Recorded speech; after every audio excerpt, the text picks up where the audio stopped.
Greetings and welcome to Caribbean Vanguard. So we're going to kick this video off by defining they. Who is this they that took the bait? They has nothing to do with the victim. I am talking about the scammers, the suspects, the ones who really go out and try to target innocent people and try to get their way with them. I came across a story a few days ago, and this gentleman from in the Caribbean, he was targeting the elderly. He had a list of people and he would call them and he would scam them. He would say, hey, you won millions of dollars, but for you to get this millions of dollars that you won, you must first pay tax. And in this case, the tax was about $25,000 US. But the person he was on the phone with, even though she sounded like an elder lady, was a part of the group who were hunting down these scammers. And they would tap into their computers. If they have a camera, they would tap into it and you can see these guys' face and stuff like that. So that's what happened in this case, and they're just having a good time really playing these scammers, and the old lady at times will be rude to these guys, but because they feel they already have her fooled, they will accept the treatment that the lady is giving them because she's acting as if she is not really there mentally. And so it's kind of funny, entertaining at the same time. But here's the thing I'm trying to get at here.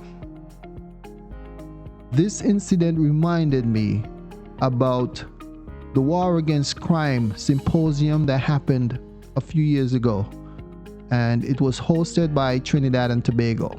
Leaders of CARICUM came together and they were talking about doing something about the illegal guns that come to the Caribbean and so forth. And of course, they call out certain nations saying that they should do more because the guns were coming from these nations.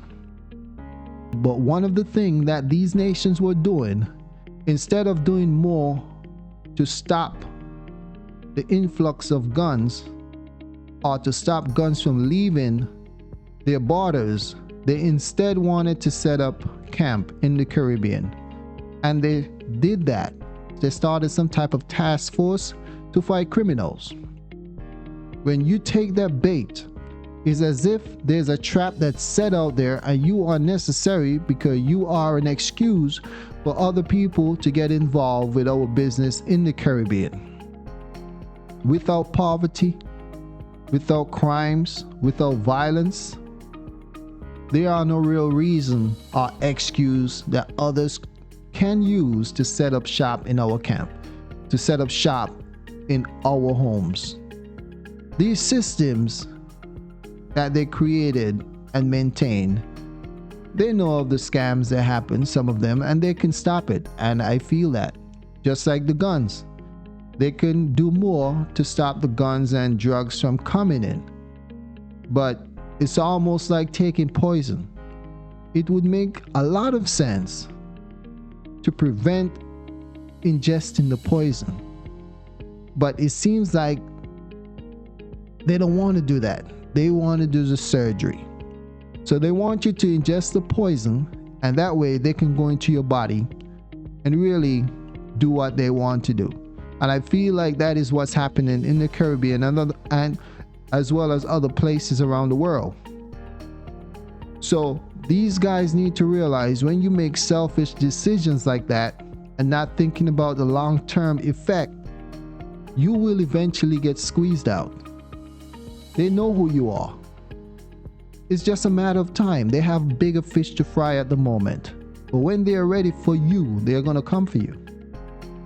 But it is necessary to keep these crimes going until they totally take over your community. As many of us have seen, they will buy a certain part of your islands and set up their homes and be neighbors with each other, and you don't really hear about any crimes.